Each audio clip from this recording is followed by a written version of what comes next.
Good morning, everybody. I am Dawn Gepfer. I am the host of Sisters in Crime Atlanta's Off the Shelf. We are very happy to have you here with us today. And before we get started, and before I introduce our author, just a few things to know. This is meant to be an interactive conversation with our author. And so we would love for you to chime in if you have a question or a comment. If you're not comfortable doing that, please you can raise your hand or use the chat bar over to the side, and you can type your question in, and one of us, either me, Angela, or Sharon, will ask your question for you. So again, thank you so much for being with us today. This is February 2025. This is our second Off the Shelf for this year, and this is our 5th year of having this program. And I am very excited to have author Anne Michelle Harris here with us today. And to tell you a little bit about Anne Michelle, she was born in Jamaica and raised in Atlanta. She writes romantic suspense and fantasy speculative fiction with diverse characters and positive social justice themes. She is a lawyer by day and a writer by night with a Bachelor of Arts in English from the University of Pennsylvania and her Juris Doctor from Emory University right here in Atlanta. She is a member of Sisters in Crime, the Atlanta Writers Club, and the Georgia Romance Writers. She is also a Maggie finalist and a double finalist in the National Pages from the Heart contest, and a finalist for the 2023 Eleanor Taylor Bland Award for Emerging Crime Writers of Colors from Sisters in Crime. In addition to fiction, she also writes sci-fi fantasy and film and TV reviews for the multi-Hugo Award-winning website Nerds of a Feather. Welcome, Anne Michelle. Thank you. I'm glad to be here. Well, we are happy to have you here. From reading that bio, I'm definitely under the impression you are a very, very busy person. And so I want to know more about your day and your writing practice and also your career. But I always like to get started by getting to know our authors a little bit better, learning about them a little bit more than what is available on their book jacket bio. So let's start in the beginning. We know that you were born in Jamaica. So tell us, at what time? Tell us about your early childhood and coming to the States. Yeah, so my family is from Jamaica. I was born there in Kingston, and I lived there till I was 8 years old. And then my parents decided to move to the US. So my earliest childhood memories are of Jamaica, where it is warm and beautiful. And the food was a big part of my upbringing. And I went to school there. You start school there very early. So I started school like at 3 years old. And yeah, I loved it there. And then we made a move to the US, and we moved to Connecticut, which was like the opposite of what I'd been used to. So my first winter there was a shock of coldness, and that kind of and actually the next year after we moved to Connecticut was a big blizzard. I'm aging myself, but it was a blizzard of 78, which was like a historic blizzard, for Connecticut, which says a lot. Like roofs were caving in from the snow, and we had 10-foot snow drifts. We couldn't open our back door.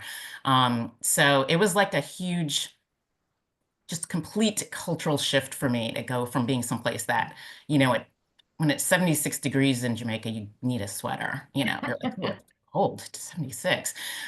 So to being like, it's 0 degrees and there's 3 feet of snow. And the first time you see snow, it's magical, but the next year it's less so. So a lot of that kind of shock influenced my book. Yeah. The idea of this character going to this very cold place was very inspired by those early shocking memories. The trauma of my childhood. Right, exactly. My kids think I'm exaggerating, but I'm like, no, it was 3 feet of snow that we walked to school in. help fill the Truly, voids. right? Yeah. We had to shovel. We had to Mhm. shovel in front of us to take a step. My goodness. Absolutely. I can say I have not experienced that other than to visit, but I have not lived in that type of climate. But my husband is from Wisconsin, and then they moved to Connecticut. And now he's here in Atlanta, of course, with me. And he is the biggest griper when it gets cold. Like he's complaining about it before I am. Same. Same. So We yeah. did our time in the cold. Yeah. So, all right. So you're in Connecticut. How long were you there? Like 4 years. I went to grade school there, and joined the grade school band, learned to play the flute, had, Mhm. made a lot of friends, and then my dad got a job in Atlanta, and a better paying job. So we moved to Atlanta when I was 13. So, and I've been here mostly since then. I think we moved to Georgia when I was 13, and it wasn't traumatic for me. It was harder for my older sister, wanting making that adjustment. She didn't want to go. She didn't want to leave her friends, but I saw it as a big adventure. How did you feel about coming to Atlanta at 13? Um, I was kind of the same. It was exciting. I'm the oldest. So I have two younger sisters. So I had kind of like my sister crew. So I at least had my sisters, and my middle sister is very close in age to me. So, um, but I definitely saw it as an adventure. We took the train here, which I'd never done before, and that was very magical. And um, I loved Georgia when we arrived. It's just full of trees. It was warm. People were friendly. So it was very reminiscent of what I remembered from Jamaica in some ways. Yeah. Um, but once I did get settled, I did miss my friends. I was like, oh Yeah. wait, now I, Mhm. now I get that sense of loss. Yeah. And back then, to keep up with your friends, you had to like actually handwrite them. Right, because we couldn't make phone calls, right? It was long distance and there Long was a distance, and charge yeah, all and that. So, uh-huh, but yeah, but I did write to my friends from sixth uh-huh. grade and seventh grade and whatever. But yeah. Yep. And what about now with social media? Have you reconnected with anybody from your Connecticut days? Yeah, there are a few friends that I had that I did stay in touch with. I mean, I lost touch, but then posting on Facebook, one of my friends who now lives in Florida, I reconnected with her. So that was very cool. Mhm. And yeah, it's I my oldest daughter we went to look at colleges up in the Northeast, and we decided to just go to look at New Haven, look at, whatever we were looking at Yale. Mhm. And my husband took me to see my old elementary school, and it was like a very emotional moment to see that. It changed a lot, like much bigger, but it was like, there it is, Helen Street School. And we went to my old neighborhood, and it's just interesting seeing something you haven't seen in like 40 years. Yeah. From a child, you like that you saw as a child, from a child's Mhm. perspective, and then seeing it as an adult, and you're like, oh, this Mhm. is so interesting. So, Totally agree. And I had the same experience. Yeah, when we had to go, unfortunately we had to go to Florida for a funeral, and while we were there, we had some time, and I said, well, we can drive south and I'll show you where I used to live. And it is an emotional type mhm. thing, and memories come flooding back. And also, like you, I have connected with old friends from Miami, but at the same time there's this big chunk of your life, the rest of junior high and high school that you don't have that connection with, so you're kind of connecting as adults.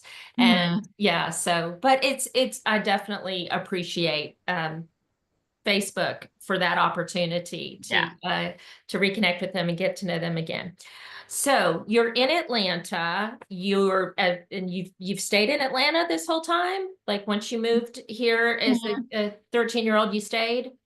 Yeah, I went away for college. I went to Oh, Philadelphia for college. okay. I was there for 4 years, which was amazing, and I loved it. But I really love Atlanta.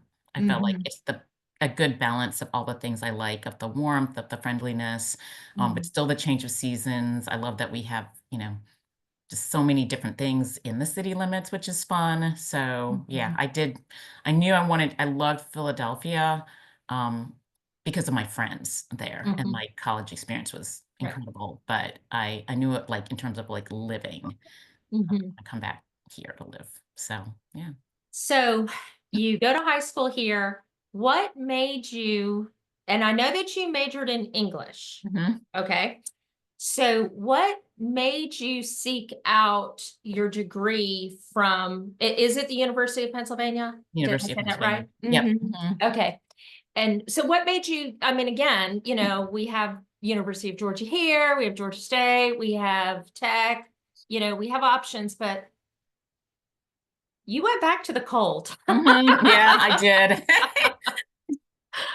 Yeah, no, they just have Penn has a really fantastic English program, and I wanted to have a different experience from high school. Mhm. I did not want to just be with the same high school people again. I wanted to have a new life experience. I just wanted to expand my horizons. Um, and Penn was a good balance of like that Ivy vibe, but not as uptight as some other Northeastern schools. I always Mhm. say it's like the southernmost of those schools. And so um, I, and it was an eye opener for me to be there, like to be in that environment. I realized how sheltered I was, even though I grew up in Metro Atlanta. Being in West Philadelphia was really different. And I had been to New York before, so when I was born in Kingston, so I'm not unfamiliar with what a city is, but it was really interesting meeting people from all over the world in my college class, like literally from all over the world, on my same dorm floor, um, with very different life experiences who had not heard of things that I considered very basic, like a Macintosh Apple or a TV show that I watched, like Love Boat. They were like, I don't know what that is. Because they were like, and you probably don't know what this really important thing for my culture is too. So that was really, um, really, really worth it. Mhm. It was worth the cold to have that experience. And, I had got to have my cheesesteaks and everything, but I did love it. It's one of those formative experiences that has stayed with me, being there. When you decided to major in English, what career path were you hoping to be on at that time, or expecting or challenge yourself to be on at that time? Yeah, so from middle school, I've always wanted to be a lawyer. So that I knew I wanted to be a lawyer. I did always also want to be a writer, Mhm. but being a writer felt like very, very fantastical to me. Like it Mhm. felt like that is like saying I want to be a rock star. I want to be like a movie star. It felt like that is a thing that doesn't happen to regular people. So, Mhm. um, but I loved reading and I Mhm. loved the dissecting stories. I love that. So I knew I wanted to do English, and English is actually a great degree for lawyers because lawyering is all reading and dissecting stories too. Um, so I did plan, and once I got there and I really started getting into those amazing classes, I was like, wait, maybe I don't want to be a lawyer. Maybe I want to do this other thing. And my parents were like, no, no, no. Remember? So, but yeah, so I did know I wanted to be a lawyer. But I did in the back of my head, I did always have this kind of secret dream of Mhm. writing. Yeah. Yeah. So I love that you did, of course, pursue the becoming an attorney, coming back to Atlanta. So let's, before we go where I was going to go, eh, so you're up in Philadelphia, you're going to the University of Pennsylvania and majoring in English. Was the plan always to come back to Atlanta and go to Emory, or did you just I mean, realize, hey, I can go to a great school in Atlanta and do this? yeah, I definitely wanted to come back home because, like I said, the cold. I'm just like, I don't love the cold. I mean, that's how I'm making my life decisions. But I mean, I would, when yeah, I mean, it becomes, that's why it just became such a big part of the story because it was such a shock to me. But Philadelphia is not as cold as Connecticut though. But I did want to come back to Atlanta for all the reasons I described before. I just love the vibe here. I loved when I would come home like on school breaks and be like walking into, I don't know, like McDonald's or the mall, and someone would like hold the door for me, I'd be like, huh. Because it was not Oh. like that in Philadelphia at all. Um, and again, I love Philadelphia. I love my besties in Philly, so not bashing Philadelphia, but it was just really, I knew that Atlanta was the best fit for who I wanted what I Mhm, wanted my life to be long term. So it was my goal. But I mhm. applied all over, and I got into other schools that were not in Atlanta. So, but when I got into Emory, I was like, okay, good. Mhm. Well, and Emory is a great school to, for medical, Mm, legal. I mean, yeah, if yeah. you can go to Emory, by all means, go It to, was fantastic. It was yeah. fantastic, and it stayed as a very central part of my life ever since the school itself, because I lived near the school. My kids went to summer camp there. We got married there, just a lot of Mhm, stuff. mhm. So, yeah. Did you meet your husband? Where did you meet your husband? We met on a blind date after I became a lawyer. I know, true story. Before there was Tinder and Match.com. When there We were friends that say, "Hey, I know someone you might like." Exactly. It Yeah, was real life match.com yeah, where yeah. yeah, his younger sister and my younger sister were in school together at Stanford, and they met each other and they saw our respective photos and they're like, "Hey, wait, I have a sibling who's a lawyer in Atlanta too." And so they called us and they're like, "You guys should go out on a date." And then that's how we met. We met on a blind date. True I story. love that. So Yeah. he's also an attorney? He is. Okay. All right. So you were already working when you met him. This Mhm. wasn't through school. Yeah. Mm-mm. Okay. Mm, All right. no. Great. And so you guys decided, as we've talked about quite a bit, that Atlanta is the place to be and to raise your family. And you have a career as an attorney. Tell us about that. Like what kind of law you practice and Yeah. So I started out doing business litigation straight out of law school, and that was it was really, it just kept me really busy. Like we would work very late. It was a small firm, but we worked like a big firm, so I'd be there very late at night till like 1 or 2 a.m. sometimes, and on weekends. And so it was a great experience in terms of learning trial practice.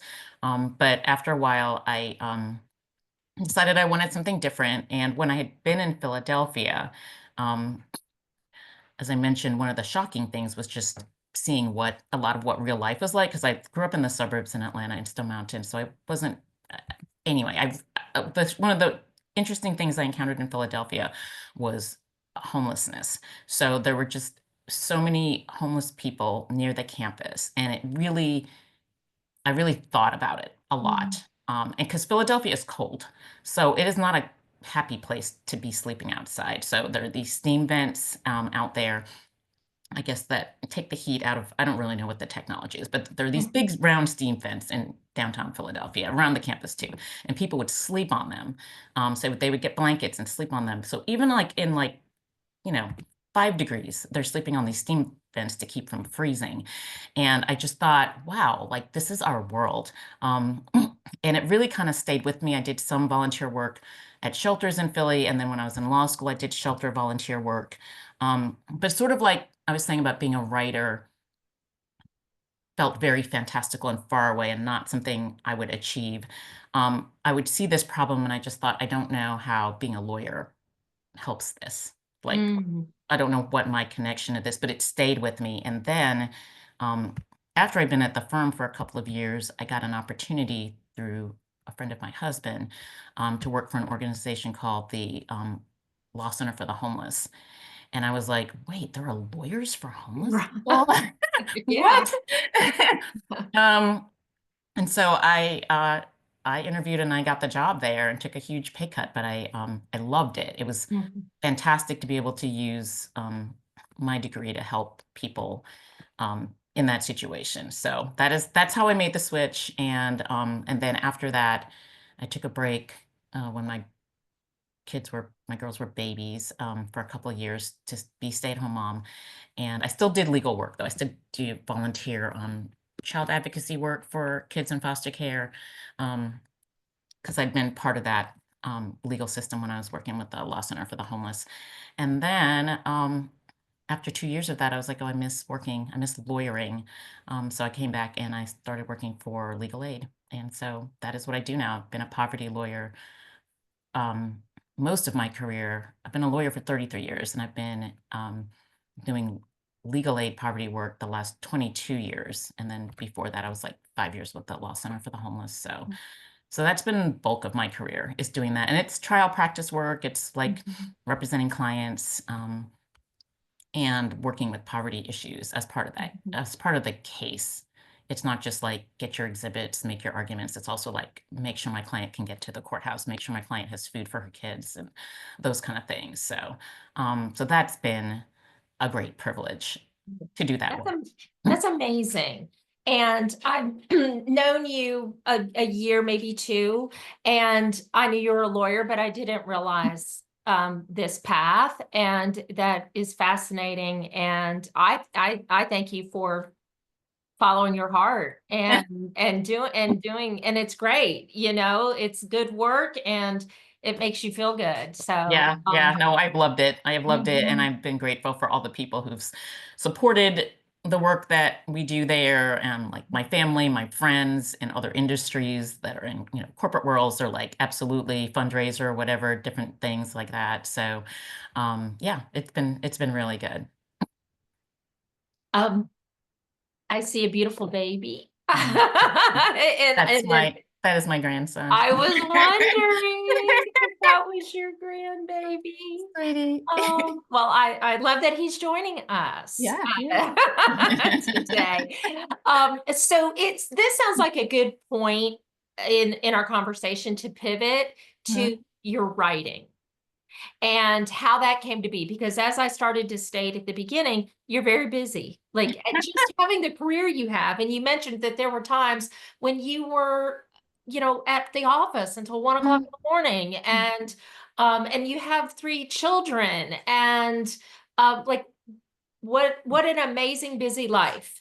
And so somewhere along the way, and you always wanted to be a writer, but Mhm. somewhere along the way, Secretly. it became, I'm not just thinking about this, I'm actually doing it. hmm Yeah, yeah. So I had a couple of inspirations to actually give it a go. One is my younger sister. My baby sister is also a writer, and she had published a novel a while ago, like maybe, I guess it's been like 13 years ago now. So she is a phenomenal writer, and she writes all sorts of stuff. She writes essays and podcast scripts and things like that, all sorts of fun stuff. And she has our day job also. So that was like a good visual for me that you could do it and still pay your rent, pay your mortgage and stuff. Um, and then I got some, oh, this is going to sound weird, but I got some awards just for some of the work that we did. And Yeah. part of it was I had to write a speech. And I'm used to like trial work and writing and opening and closing that kind of thing. But I'd never really written a story about myself before or about my client work. And so I was really stuck. I was like, I don't know what to say. And my sister was like, oh, you should tell a story about what you thought lawyering would be like and what it's really like. And I was like, okay. So then I wrote it and I liked the way it came out. And then I had another one where I wrote something, a story about just the courage that it takes for a domestic violence victim to kind of stare down her abuser in court and Mm. everything. And um and that was kind of the first time I thought, okay, maybe I could write. And I had another colleague who wrote a book. And I was like, oh, she just wrote a book. So then I started to think, okay, I would like to give this a try. And so I started off writing just sort of short fiction, just like putting it up on like fanfiction.net and stuff like that, just really baby steps. And my sister helped me with some of the editing on those and taught me words like point of view and things like that. They had no concept of before. I thought you just like sat down and wrote your imaginary story like you're a child and then you're good to go. And then yeah, and then so from there we started moving into the idea of really writing. But what really helped me was, I mean, one, my kids were older by then. Two of them were already in college. And then the pandemic came, and I had way more time to write because I didn't have to go to the office anymore, which, Atlanta traffic, even if you don't live that far away, it's like Yeah. hours of your life just Yeah. You getting would there. 2 hours. Yeah, yeah, Two just hours. getting there and then plus getting dressed, and I just was surprised at how much time I got back when I didn't have to do that. So, Right. yeah. Yeah. Yes. So is that when you started like really putting pen to paper? Yes. Do Yes. That people was when put I was like, pen I'm to gonna paper anymore? I know, right? And I did literally, my sister gifted me a journal, a writing journal, and she gifted me a copy of Anne Lamott's book, Bird by Bird. And Hmm. then, yeah, and then Deb Dixon's book, Gold Motivation Conflict. And she was Hmm. like, here, three things, like the three sacred Hmm. weapons or something. Then I was able to like start to write, put the bones of a manuscript together, and then um, have her look at it. And then I did the most important thing I could do at that point, which is join some writing groups. And that was that was a big pivot for me to be able to be with other writers who were on a range of places in their journey, people who had like 20 books published with, big presses, and then people who were like still writing their first piece. And it was nice to see that continuum because initially I was just like, oh, I'm just going to be the outlier. But it's like, oh no, there's like thousands of people who are in my exact spot, which is just like learning and growing and struggling to get the words on the page. And then the rest of it querying and all of those other things you have to do. So, yeah. So pretty much during the pandemic, because you found that you had a little bit of extra time and you were like, okay, maybe before you didn't feel like you had time, you were just thinking about it, but Mhm. maybe when I retire, Yeah, right? That yeah. sort of thing. So you took advantage of an opportunity and you started to write. How did you come up and did you start to write North during this time, during the pandemic? Yes, yes, Okay. yes. So how did that come to you? Um, so yeah, that's a great question. So I'd written a short piece of short fiction about this boy who comes from this sort of really horrible, sad background, and he meets this girl. He's in love with this girl who's very comes from a very privileged background.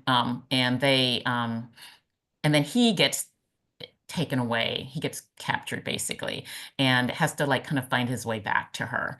Um, and I just like that contrast of the person who feels unworthy, or feels like they don't deserve happiness, getting to the point where they realize that they do.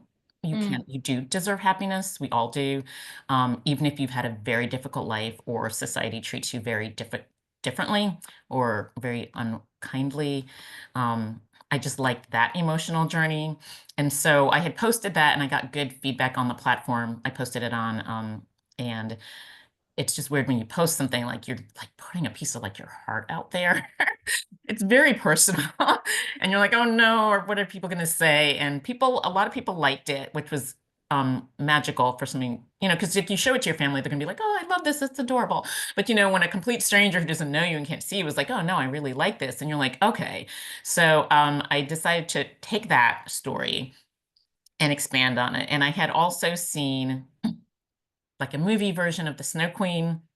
I had read The Snow Queen, um, which is a Hans Christian Andersen fairy tale about this boy who gets stuck, caught by this person, and his personality changes. And then there's a girl who's been his childhood friend who goes to go find him and gets him back. Um, and I love the strength of that she's like, no, I'm not going to let you get lost like this. I'm going to get you back. So then I decided to take that original story I had written and then do a riff on the Snow Queen um, with those kind of story beats. But as I mentioned, a lot of it was inspired by like my real life. So like just mhm, what it's like to feel like an outsider, coming here as an immigrant and feeling different. The temperature changes were a huge thing for me in the story. Just the idea of, and like just the symbolism of that, of going from a place of mhm, warmth and welcome, and going to a place of cold and captivity. And yeah, so that was a big part of it. And then my work, truthfully, played a big part of it. Like, I'm very interested in poverty issues.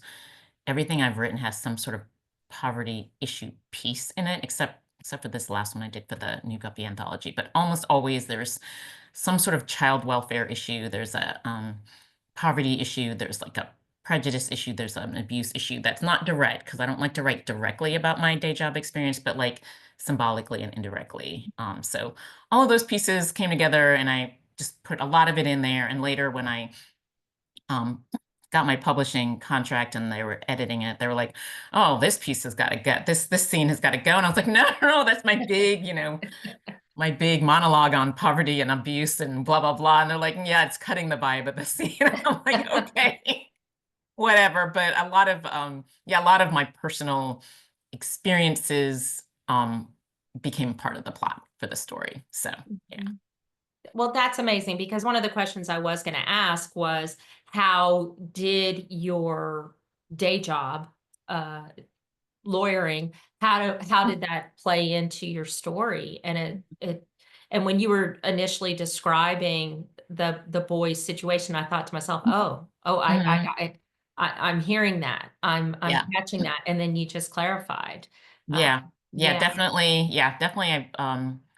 I've just seen a lot of people in difficult circumstances and then really amazing advocates that do the work of getting people out of those circumstances or empowering them to get themselves out of those circumstances. And Mhm, so that was definitely a big inspiration and it's definitely a core theme mhm. in the book. So yeah. And so one thing though that you have done is you haven't, as you said, you haven't written a direct story about like it's not modern day suburb Atlanta Mhm. situation. You went fantasy Yep. Yep. and world building. So tell us about that decision. Yeah, so I'm like a nerd. So I do love I do love fantastical places because it's like a big escape for me, and especially having a stressful day job. I always used to joke, like my husband likes to watch crime stories, and I was like, I can't, I can't watch those initially. And then I realized that crime stories were actually very empowering in many ways. But when I decided to write, I was like, I don't want to write a lawyer story. I don't want to write an, an Atlanta story. I want to write just this magical fairy tale. But then when I started writing, I did start writing an Atlanta story and I did start writing a lawyer story. Mhm. But it was symbolic. And I did start writing a story based on my work experience and just experiences with crime and trafficking and child trafficking. There's a murder mystery in it, but I did want it to be as my gift to myself for my first story. I wanted it to be magical because the flip side of telling like your truth is that it can become oppressive and stressful and depressing. And so I thought putting it in a magical setting um, would balance that out a little bit and kind of sneak in Mhm. that messaging to people who, Mhm. maybe wouldn't want whatever. But I've obviously written other stuff that is mod contemporary and that kind of thing too. So, but this was just like I wanted to just have fun with this Mhm. and go more symbolic and less realistic. So yeah, I like that you said as a gift to yourself. yeah. You wrote something that like otherworldly, Mhm. and also the decision to write a young adult story. Um, do those kind of go hand in hand, like creating this fantastical world, or was there a different reason for going in that, it going in that direction? Yeah, it's a few things. One is I love YA fiction. I actually read a lot of it. Read a lot, and I have three children who are now adults, but we read a lot of YA fiction together. So that was I had a big frame of reference for that. Obviously, I read a lot of adult fiction too, but and so we would read stories like that we loved, like Percy Jackson or Narnia. I loved Shadowhunters and those kind of stories, and I loved them. But I was like, oh, would love to see this with more diversity in it, diverse characters, and not just someone that get like dies early on to Yeah. move the plot Yeah. forward, you know. So I was like, I decided that I would kind of write this story kind of like as a little in honor of my children, just to kind of say, here's a fairy tale Hmm. um for us kind of thing. And but still, you know, shoving in all the messaging and stuff like that as well. And Hmm. what writing YA, I felt took some of the pressure off of me in terms of expectations of the genre. If you're writing fantasy, like if you're writing YA, then you have a little bit more freedom to um, kind of keep it simple and keep the plot more linear, that kind of Hmm. thing. So I figured it would be a good way to start my journey is to write in that direction. And I did toy with like making it more adult. It's actually kind of an NA new adult because they're adults by the end of the story. The characters are adults, but Hmm. there's a time skip. But I toyed with making it a middle grade story also. So I just ended up settling on this age. I think it's like, you know, I was saying about college and how that was so formative for me. I think a lot of my emotional development is stuck at that age group or something like that. So, Mhm. yeah. Well, I think it makes sense because as parents, we often do try to connect with our children in what they're interested in at the time. And I remember I had a very good friend who listened to pop music, and she would talk about, Jessica Simpson and Britney Spears. And I'm like, who? I don't know these people. And she's like, I listen to them nonstop in the car with the kids. And what she also said, which I thought was interesting, I did not mean to raise my hand. Is that me? Why is my hand Maybe raised? because your hand was, I Lower hand. Sorry, don't guys. know. Something's happening with our internet, but we'll get through it. But she wanted to hear what her children were hearing and what her children were being exposed to. And I remember thinking, that is a good parent.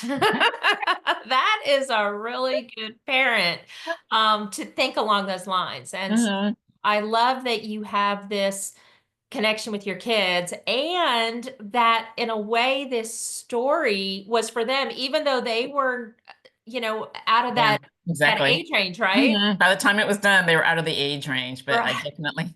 I definitely was thinking of them writing it Mhm. and remembering stories that we've read, which I loved. I loved the Mhm. stories. So just wanted to add something else to the canon, as they say. And how are they as readers? Did they carry the passion of reading and storytelling with them into adulthood? Yeah, they're all great readers. They're all very different readers, which is fun and appropriate.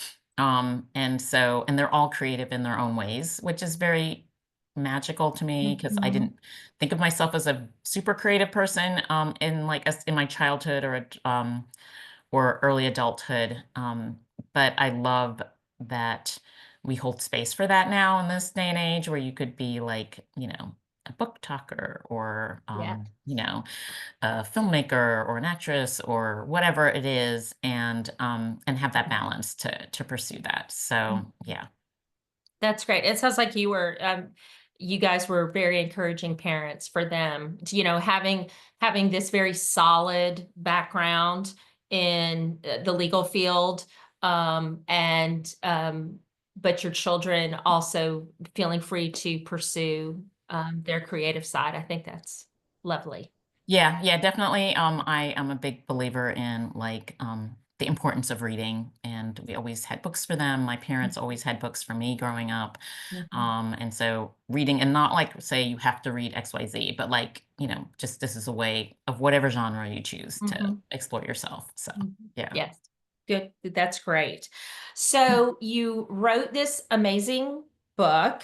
If you started it during the pandemic, we are in year 5, right? From the pandemic? I Because it know was it's wild to 2020. think about that. Yeah. So tell us about so you started writing, and because you had some free time, but there's more to the writing process than just getting so tell us what happened next. Um, How long did yeah, it take you to write it? Like not write it for publishing, but Yeah. actually say, okay, first draft. Yeah, it took me like, I would say about 6 to 8 months to get the first Oh, messy draft done. okay. That's And then, good. yeah, yeah, just kind of putting it out there. And then it was like another maybe like a year of editing to get it to where I felt it was coherent enough to go places and start querying it. And then once I started querying it, which was a miserable experience, querying is like the worst. But I got feedback on some parts of it where they were like, oh, the ending was too abrupt, or I want to hear more about this side of this character story. I feel like you kind of rushed through it. And then I got like an actual developmental editor to help me put the story structure together. Because again, this was all very new to me, and I was like really using this as a learning experience to understand how story structure works. And that was super helpful to get like an actual grown up and to be like, Yeah. okay, this scene is too long, cut this. You need more of this. You need to give some backstory here, whatever. And then from there, I started back again querying it and I queried it through Atlanta Writers Conference. They're do a conference twice a year. And then that's where I found my publisher by doing that. So. And so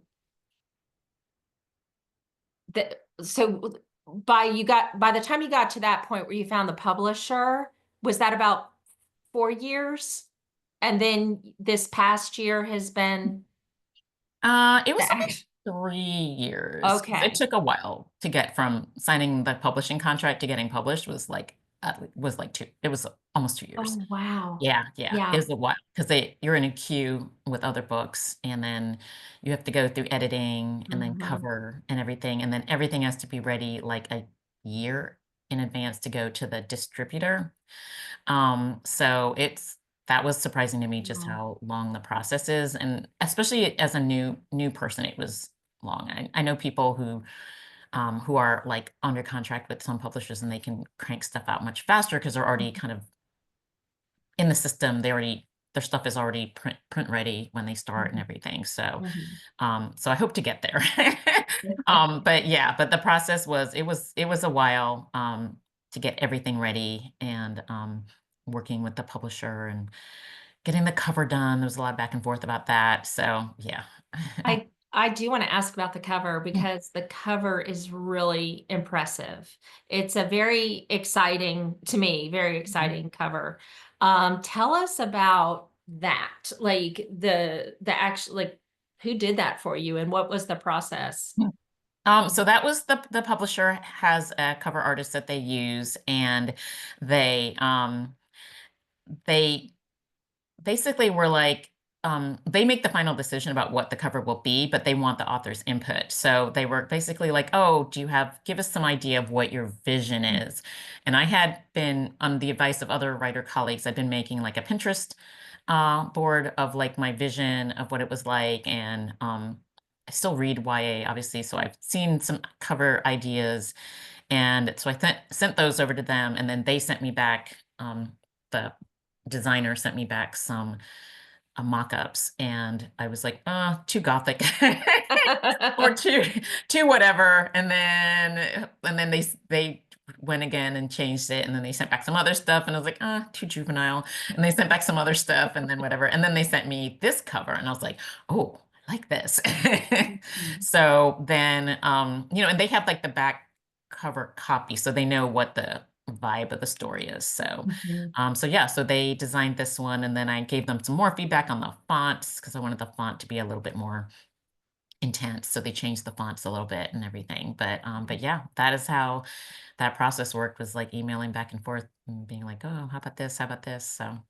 I think it tells you a lot. The cover itself is tells you gives you an idea of what you're about to pick Mhm. up. And Yeah. I'm a very visual, like I pick up a book by the title and the cup and the and the cover, and if that speaks to me, then I'm gonna flip it over, I'm going to read the jacket and I'm going to say yes or no. Mhm. So that was one thing I was immediately struck by was the cover, and it has such a professional feel to it. And for it to be your first book too, like you just like, wow, this, you're definitely on your way. And learning that you went with a publishing company and you didn't have to go the self-publishing route and all that. And so that's a great story. Yeah, All yeah, right. that was. You're the story the writers want to live, right?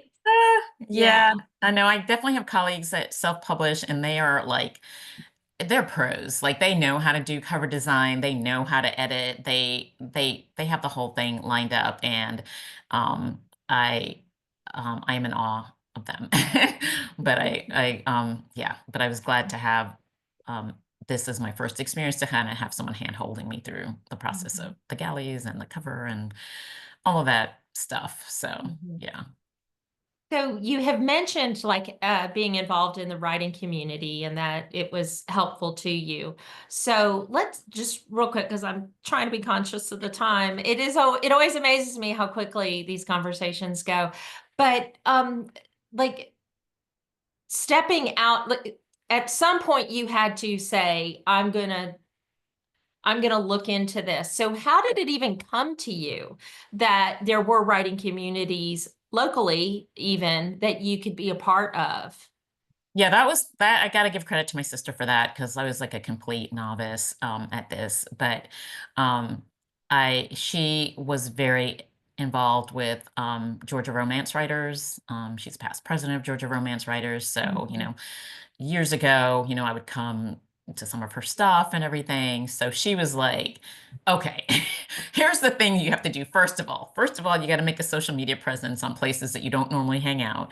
And then second of all, you have to join Georgia Romance Writers. And at that point, back then you had to join RWA at the time, Romance Writers of America, which you no longer have to do. But back then, so I joined them. Mhm. Um, and then I had um, I was looking, I had done some, I think she did a talk for Atlanta Writers Club, so that's how I got the connection to them. And they had a YA critique group, which was fantastic. They have a lot of critique groups. So I joined their YA fiction critique group, and they were hugely helpful. That group was fantastically helpful for early versions of North. They gave me a lot of really great feedback, and they were most of the people in the group were writing also kind of a speculative fiction. And one person was writing a contemporary, but most of it was in that genre. So that was amazing to have those people beta read for me, like people who were not related to me, not connected to me, as being like, no, too slow, too wordy in the opening, whatever. That was Mhm. amazing. And then I just saw like on social media this free webinar talk on how to, what to do when you're querying and how to get your stuff out. And it was from Sisters in Crime National. And I loved it. And then they had another free one on scene structure.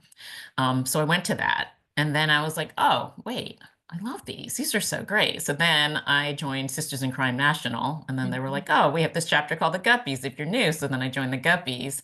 And then it took a while, a couple years later before I was like, oh, wait, there's an Atlanta chapter. I can join that too. So then yeah, so then that was kind of my journey to my three Mhm. primary writing groups that I'm in, and they've all been amazing.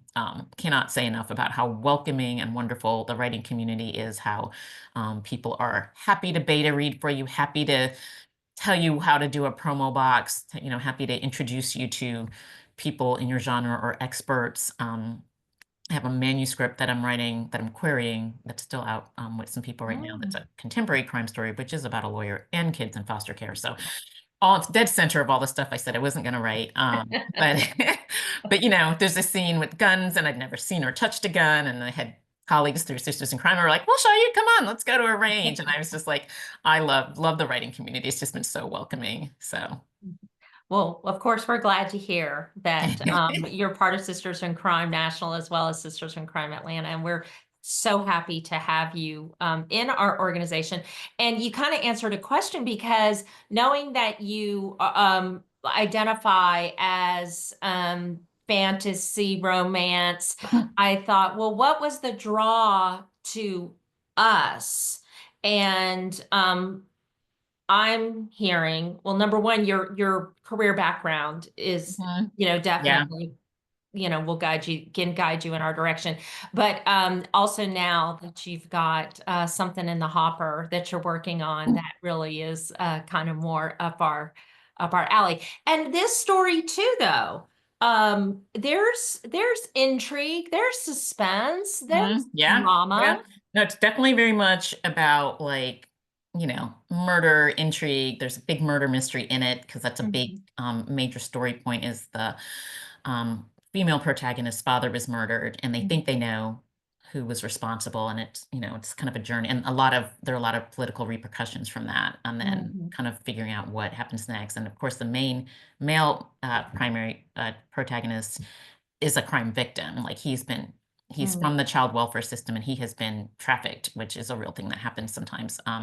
So just that dynamic of how crime plays out and connects people and then mhm, trying to get to resolution, just how it drives mhm, character development, mhm. is good too. Yeah.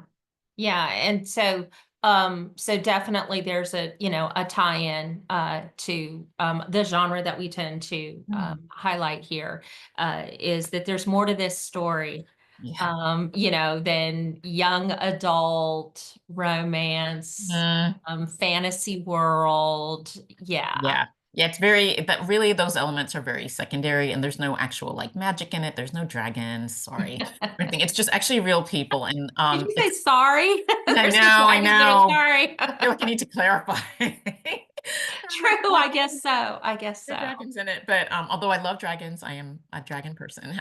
But yeah, no, it is very actually very grounded in not only real life crime experience, but also in Mhm. Atlanta. There's a lot of Atlanta Easter eggs in there. I was doing a talk at my kids' old middle school about the book, and I revealed to them that there's like a lot of Atlanta references in the story.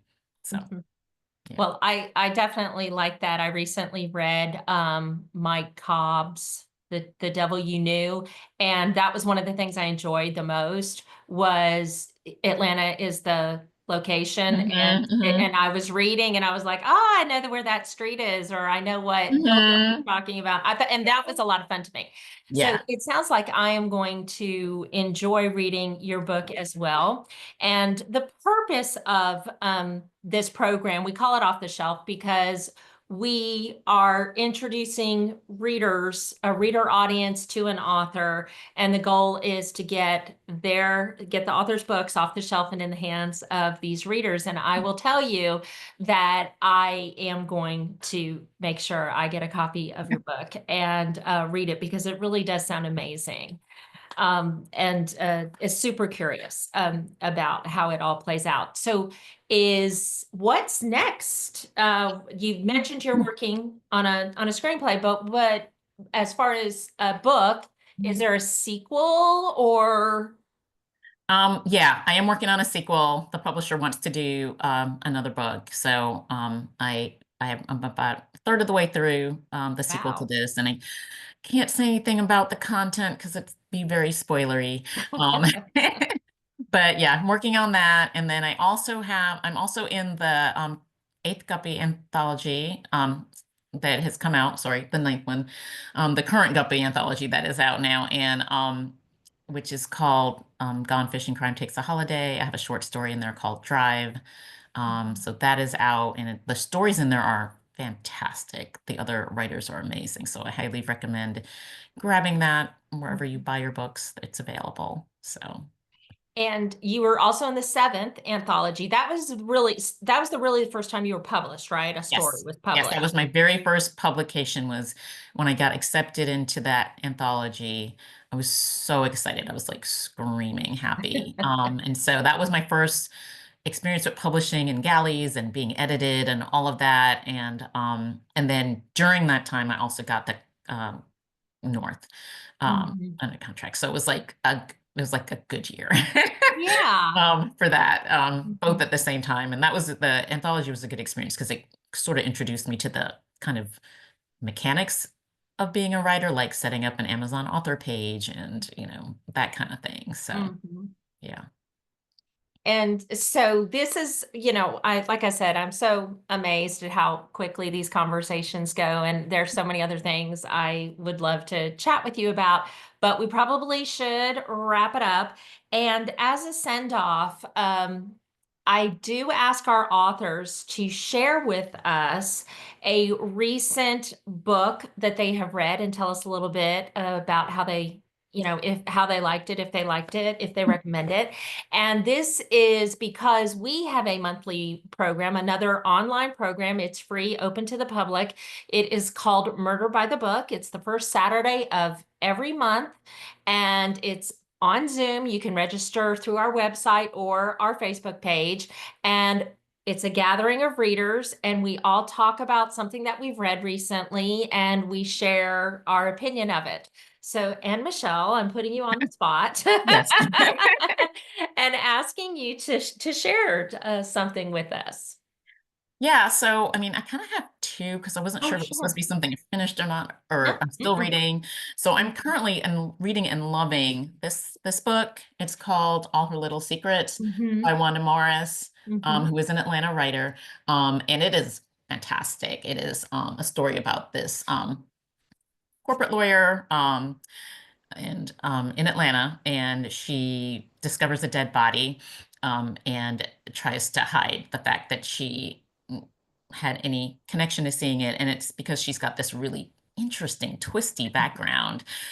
She's from rural Georgia and has had some twisty stuff happen in her young life, and then um, now she's in sort of this like amazing, fabulous life, corporate life, and wealthy, and all this stuff. But then you see bits of her past kind of tangling back in, and it's really, really good. So that's my current recommendation right now. I did also read Alyssa Cole's When No One Is Watching, and that was fantastic as Yes. well. And really, and that story had a lot of like the social commentary stuff Mhm. woven in, which I thought she did a great job of that as well. Mhm. Yeah, that I've read both. Mhm. And the Alyssa Cole book was very fascinating Yeah. to me. It's about Mhm. regentrification. Am I pronouncing that Gentrification, right? exactly. Mhm. Gentrification, racism, that kind of thing. And Yeah. I love the way she did it in a way that was not like that kept it very twisty and you're like, ooh, what's gonna Yes. happen next? Yes. And I really liked the community garden. That Yeah. was my that Uh, was my favorite. That was my yes. whoa, Yeah. right? Yeah, that was amazing. Yeah. All right. Well, thank you so much for spending your Saturday morning with us. It's a little cold out there. Yeah. I don't feel too guilty about keeping people inside Exactly. today. Exactly.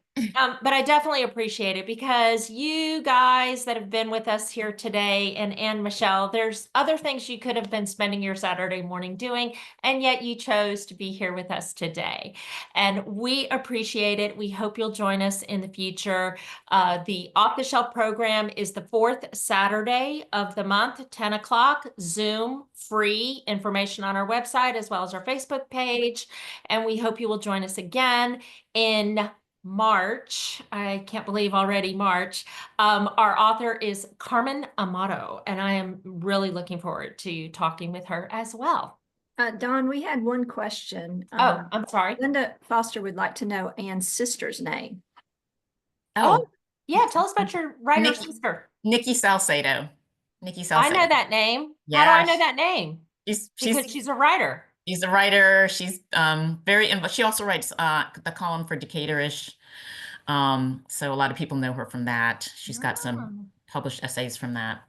But she's very active in the writing community, and has a lot of works out in various formats. So yeah. she's amazing. I'm lucky to have her in my life. She's my mentor, my sensei. So yeah.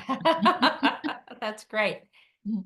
And oh, she was briefly, Sharon said she was briefly in our chapter. Yeah, she was Had no in. idea you were sisters. Yeah. Sharon, could that be how I know her? How I recognize that name? Was I in the chapter when Nikki was in the chapter? Probably, yeah, we did. I know we did an event at the Decatur library one time, and we had where people sold books and everything, and she was there too, Okay. Yeah, she's a And kind soul. I think she was nominated for at the what's the Georgia Author of the Year for first novel, as was mine. Neither one of us won, but we but we were nominees. They have that sisterhood with them. That's right. That's right. Yeah. So, and I didn't see Linda's question, so I apologize. But thank you. Thank you, Angela, for bringing that up. Everyone, again, thank you so much. Looking forward just to having you join us again in the future. And Michelle, you are amazing. I'm proud to know you. Thanks for having And me. I'm very proud of what you have done. So congrats. Thank you. Thank you, everyone.